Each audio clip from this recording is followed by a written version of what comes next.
Poolas on kevade tähistamiseks traditsioon põletada talve sümboliseeriva muistse slaavi jumalanna Marsanna kuju.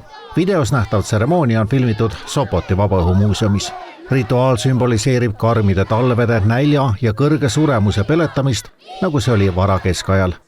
Traditsiooniliselt põletatakse kuju ja seejärel uputatakse see veekogusse, seekord piirduti põletamisega. Tuhanded inimesed kogunesid Türgis Diyarbakıri provintsis, et tähistada Novruzi kevadpüha.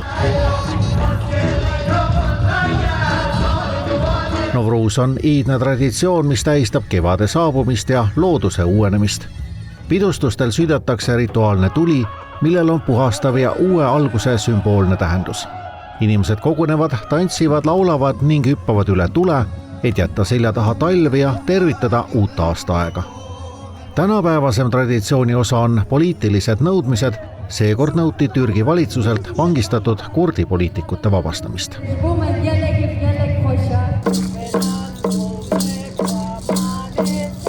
Kevade tulekut tähistati ka Mehhikos.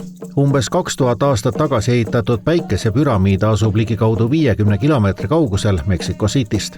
Selle ehitas Teotihuacani tsivilisatsioon, mille päritolu ja kultuuri kohta on tänaseni palju teadmata. Hiljem võtsid paiga üle asteegid, kuid nemad püramiidi ei ehitanud.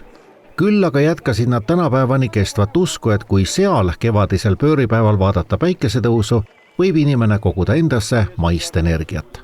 Desde el momento que tú pisas el suelo se siente la atracción por base de la tierra. Venimos de cielo, mar, tierra y fuego. Entonces siento que todo es una energía.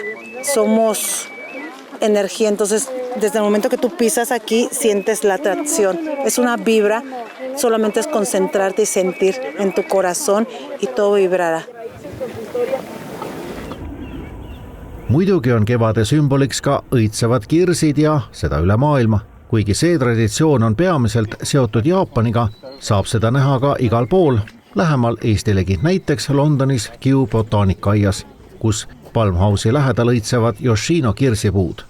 Ja kõige õigemad kevade sümbolid on muidugi valged kirsiõied.